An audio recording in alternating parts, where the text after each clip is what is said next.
Alright, what up, y'all? It's Raw.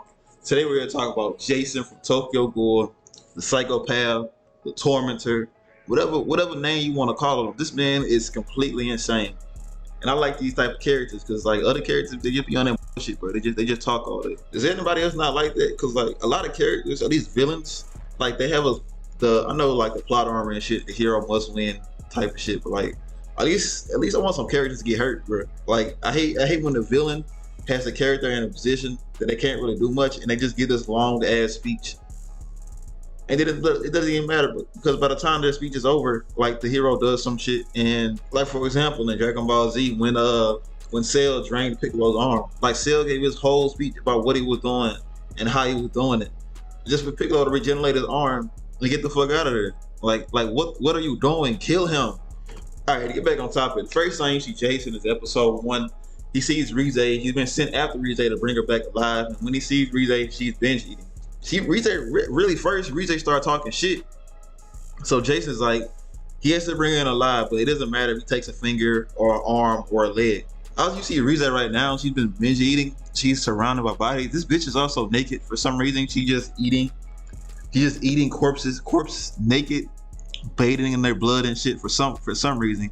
I mean, I don't know about y'all, but me personally, I usually eat my food with at least some boxers on, at least some shorts on. I don't eat butt ass naked eating some food. But all right, so Rize been talking shit. So Jason really pretty much red lunge at her. So Jason does this thing where he like snaps his fingers, and he's gonna do that a lot. I guess it's a sadistic way of turning himself on or some shit. But like look at his face. Look at this expression in his face, bro. Like this is the type of shit I love to see in anime, bro. Obviously, if some nigga looked at me like this in real life, I'd be fucking terrified. But I stay in Texas now, so while I'm terrified, bro, I pull out that yeah on him. You know, I let up a whole clip while I'm terrified. Probably hit him 3 times, but yeah. But Jason lunges at her, and he doesn't hit her, but she breaks the glass that's right beside them, holding all the water in it. And she used that as a distraction to get away.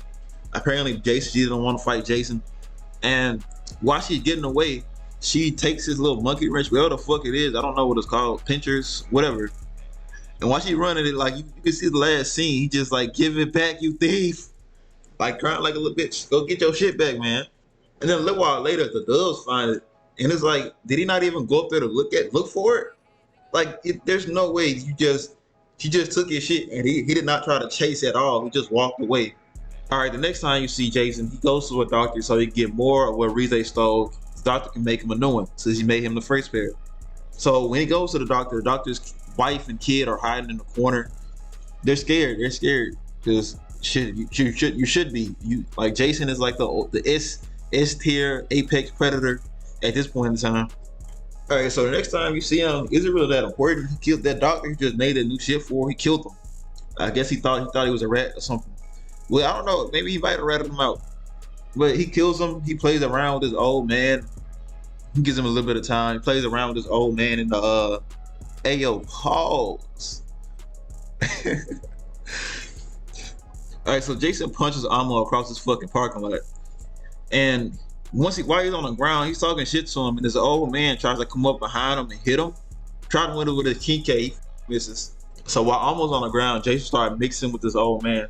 And while he's doing that, this old man thinks he got Jason on the ropes. He pushes his kinke behind him. He expands it, and he tried to close it on Jason. But that shit don't work, man. I told you, Jason is the S tier apex predator.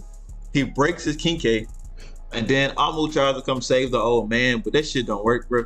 So Jason jumps out the way of Amo's attack, and they tell him his time's up, and he dips.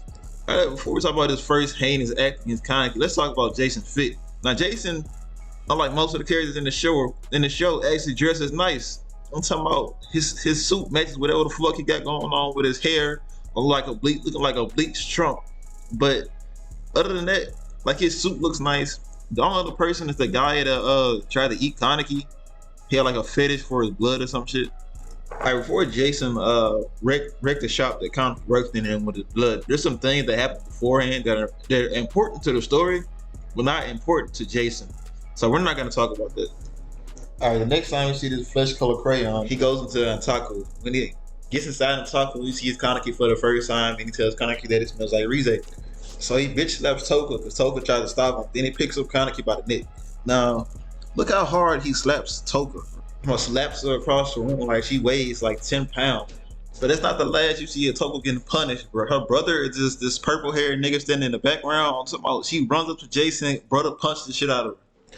Then later on, she gets punished again by her brother. Like, Toga, you just need to sit this one out. Alright, this is when Jason really starts punishing Kaneki for the first time. Alright, so he starts off by smashing his head against the counter over and over again. Then he jumps on a counter and then smashes his head through the glass. Like, the people that are in here looking at him, like, look at this dude, he's looking away. Even Toka's brother, this nigga right here, is looking away. He's disgusted by the shit Jason is doing. Jason is a true fucking savage. After this, they pretty much kidnap this nigga Kaneki and take him to their base, and this is when the torture starts. Alright, so Jason has this little needle that he puts that suppresses all Kaneki activity, and the needle itself can't pierce Kaneki's skin. So he puts the needle in this nigga's eye, pulls his eyelid down and pushes this shit in his eye. So while all this is happening, the Doves and Otaku are planning to storm the base that they're in. So Jason has this little caterpillar thing that he's going to put inside of Kaneki that's going to be wriggling around inside of him this entire little torture section before Jason gets what's coming to him. Alright, so while Jason is torturing Kaneki, his process of torturing him is making Kaneki count down by 7 from 1,000. Since ghouls regenerate, he's ripping off Kaneki's nails, his thumbs, his toes, and he's tied up this entire time, so there's no way of him escaping. During this whole process, Rize is talking to him inside his head, and he's talking to Rize about his family life, his past life. His mother told him that this is some stupid ass advice. It's better to feel pain yourself than to inflict pain on others. Which is like some of the dumbest shit I've ever heard. Like, she was getting manipulated by her sister, so she all the time she spent is just work. It just work. And he's telling Rize this, and he tells Rize about his dad. He didn't know his dad. He has books, and how he's friends with Hide because Hide has always been there. But while he's talking to him, the only response Rize is trying to do is just trying to slowly take the bitch out of him. He telling him everything that's like the position he's in is his fucking fault. Alright, so there's this couple that been taking care of Kaneki, telling him to hold out hope they're gonna save him. That something's gonna happen, they're gonna save him. Now in reality, if they're Jason's lackeys, there's no fucking way that they can take this nigga on. He says he's tired of breaking Kaneki's body, he wants to break his mind. Jason ties up both of these people in this couple, and he tells Kaneki to pick one. He picks one to kill the boy or kill the girl. So he says, let me rephrase it. Which one you want to save, the boy or the girl? And he says, hurry up. If you don't pick one, I'm killing them both. Now, this is why I love characters like Jason, because Kaneki just says he can't pick one. Jason's gonna have to kill him. This man his fucking word, bro. He snapped the bitch's neck. I probably should have called her a bitch. He snaps the girl's neck, and then he kills the guy. And he said he had to do it himself. All right, so before Jason kills the guy was yelling at Kaneki to tell Jason to kill him so his wife can survive. And he doesn't. And he kills the bitch first. He kills the girl first. Like, look at the anger and anguish in this man's face, bro. And Jason's just sitting right beside him, the biggest grin. Like, this nigga Jason is truly sadistic. Alright, so Kaneki starts talking to Rize again in his mind. And Rize is telling him that if he doesn't stop being a bitch and take control, that Hide is gonna die, Toka's gonna die, the little girl whose name I can't remember is gonna die. And it's all gonna be his fault because he can't take control. She says his mother is weak for not turning his back on her sister, telling his lazy fucking aunt to do some work so his mother will stop working so hard.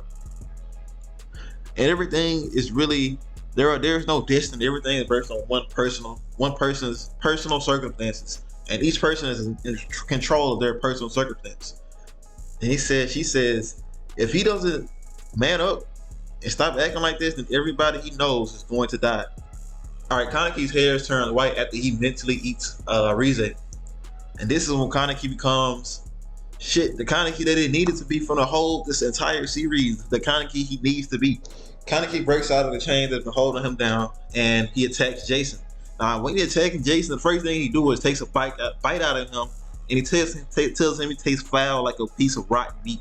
So Jason attacks Kaneki. Kaneki jumps up in the air and tries to kick him. And Jason grabs his leg and twists it like he's wringing out a towel or some shit. And Kaneki just kicks the shit out of Jason. I'm talking about this Jason really finna catch that fucking work, bro. All right, so Jason started mixing with Kaneki, but all of this is bitter for naught because all the torture that Kaneki's been through, Jason, he's just not gonna hurt him, bro. Like, Kaneki breaks Jason's Kinke and uses this fucking forward tail attack straight out of Naruto, bro. Just forward tail attack, slams it down on Jason. And this is where Jason meets his end, bro. Like, this is just the end of the fight. Kaneki does the same shit, countdown from 1,000, torturing Jason. He takes the centipede out of his ear and he tells Jason, "This is it. This is where he eats him." And then the shit, it just fades to black. But now, when Kaneki starts to eat Jason, Jason starts to cry. And he's only doing the countdown from 1,000 because he's had this sad backstory. But I don't really care about that shit. Kaneki is the S tier. Fuck Jason. Kaneki. Kaneki's S tier. Fuck Jason. Jason's F tier now. All right, that's the end of Jason. That's the end of the video. Thank you guys for watching for this. This is probably my longest video so far. Thank you guys for watching the video. I'll see you later. It's for long.